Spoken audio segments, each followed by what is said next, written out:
Hey guys, so Serious Man Toby back at it again with another guide. Sasori is a character that takes some getting used to, as he's a puppet master, and with that comes a certain style of play that you have to grasp. That at the beginning is frustrating but fruitful in the end. This is not a character that you can just use whenever you want. Mastery over everything in Sasori's arsenal, and heavy emphasis on what I will refer to as the three keys to Sasori will be needed in order to truly have fun with this character and be successful with him. Let's begin with his combos, especially on block.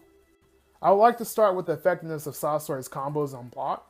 His up combo is hands down the better of his three combos on block. It fully completes, and with a dash not only puts the opponent's guard on red, but in a state where the next hit of anything will break it.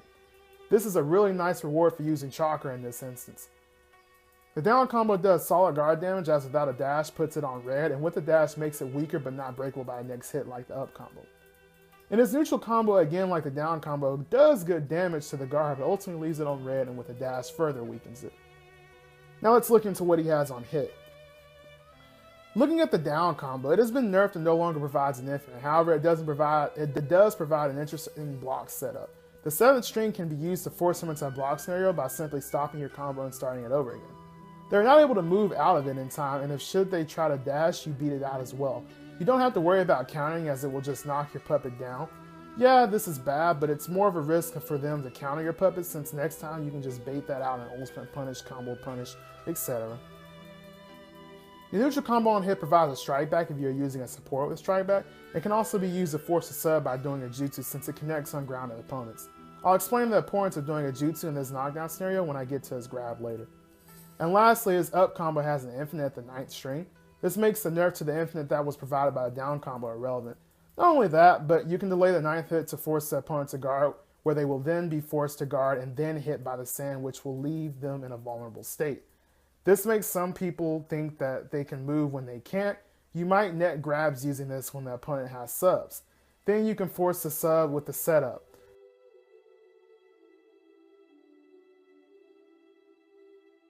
Sasori's air combo is the first key. It trades more often than just getting beat out, and is kind of hard to punish on completion. It starts up fast, and the hitbox kind of sucks the opponent in, so to speak. It's going to be one of your more go-to moves up close against opponents especially. Sasori's tilt is the second key. Even though its startup time has been nerfed, good spacing is key with this tilt, as upon hitting completion it poisons the opponent. It's even pretty good to just throw out, as it has a tendency to trade with dashes, which can be good at keeping opponents back.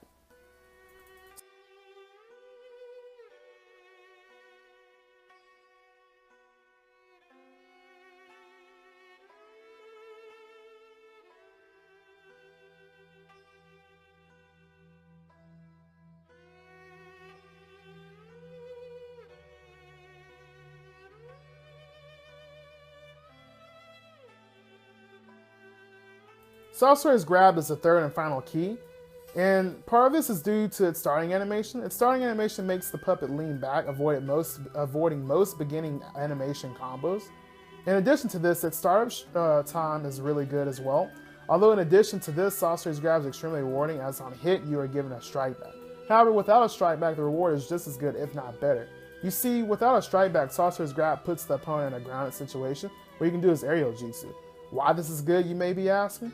Simply because it starts what's known as the Sasori vortex. It's done by doing his aerial jutsu as fast as possible and then dashing. If your opponent subs and then dashes, the dash that you chose to input beats out their dash and leads them across the stage with your opponent, which can be good depending on how you use the situation. If they choose not to dash, well, you simply dash at their guard and go for another grab, and if it lands, you start the vortex again.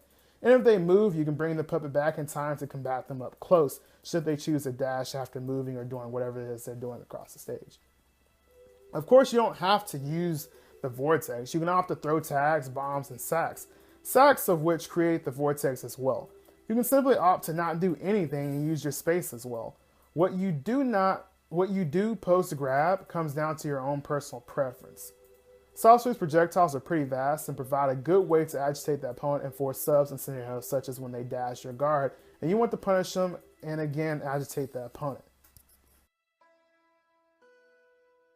Sasori's Jutsu, Iron Sand Coglet Attack, 6-inch Nails is grounded Jutsu, and Iron Sand Coglet Attack Giant Hammer is his aerial Jutsu.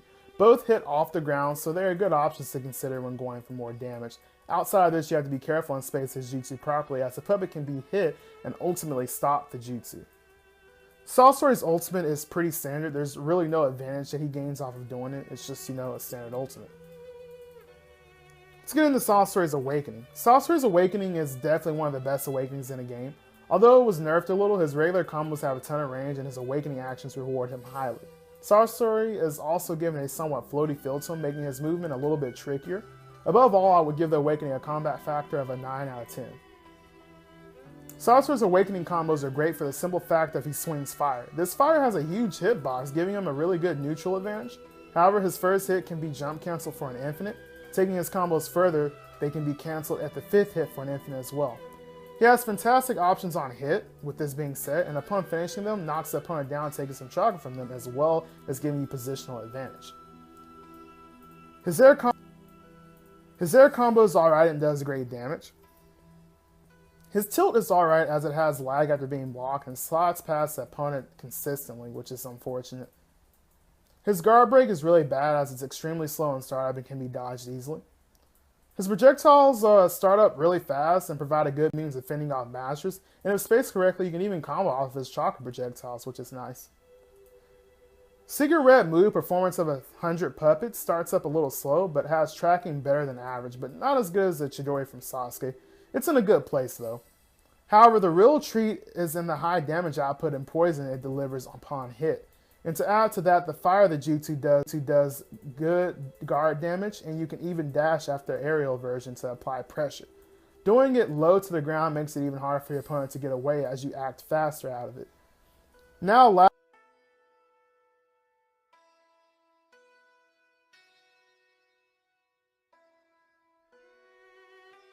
lastly, his awakening actions not only give him more options in terms of cancels, but again, the hitbox is so huge, it can be used defensively and offensively. And it also causes a knockdown if the opponent is hit while being on the ground, and a knockback should they get hit in the air. This awakening action serves as a great way to check opponents if you feel they're about to sub, and can even be dash canceled to keep up the pressure.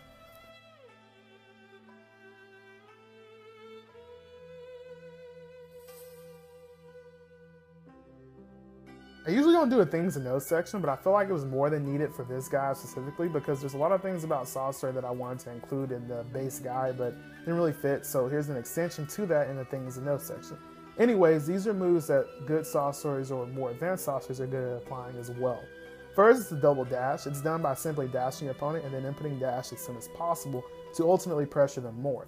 In addition to dash, after dashing an opponent's guard, you can tilt, grab, throw chakra projectiles, jutsu, and ultimate. Tilt is good for when you feel they're going to move, but of course you're aiming for a grab more than anything, which should be used if you feel that they're conditioned enough to stay still, or that your grab will simply beat out their dash attempt, as many opponents will, dash you after you dash them. Throwing chakra projectiles is good for opponents who are being aggressive and are likely to dash, as the projectiles have a chance of beating out the dash. Jutsu and ultimate are specific to, the given situation for this character, so you shouldn't really worry about these options, but simply have them in the back of your head and be aware of them at times. Again, for this to be most successful, you want to input these options as soon as possible. Puppet movement is knowing how to move your puppet, and it's key because you can position your puppet in a way to give yourself more options that you otherwise wouldn't have had. For example, moving your puppet up is a good way to forcibly stop your opponent's dash sooner than they wanted to stop it. If your opponent is being aggressive and they dash your dash cut, instead of leaving your puppet here, you could simply move it back, leaving your puppet in a space, giving your puppet the space it needs to start the tilt up and hit the opponent back. These are simply two instances out of many in which positioning your puppet properly leads to effective play and reward. Sasori can also jump guard without the use of tilting an analog stick, otherwise known as hollow step, which I'll leave a description to what hollow stepping is. I'll leave a link in the description to what hollow stepping is for those who are interested. But basically he doesn't have to do that in order to jump guard, so that's a nice plus. And although all the things I've said are good, puppet movement and post-puppet hitting guard after a dash is probably the biggest thing to take from this things to know. Although, again, if you want to become a master of Sasori, you will definitely want to read over all or listen over all of them and definitely think of how you can apply them and things of that nature. That's pretty much Sasori in a nutshell. In this guide, I covered everything that you would need in order to get to that level with Sasori, as well as how to play him for beginners. Basically, Sasori can also be frustrating to play against mash characters, as people like to call them, characters that are really fast and people just only, press circle with them. But he's a pretty fun character and he's pretty rewarding as well. When you play him right, he can be one of the funnest characters in this game, and that's something I wanted to get out as well. If you have not tried a puppet, Sasori is definitely your go-to puppet if you're interested in trying a puppet. He's very, very fun when everything's applied properly.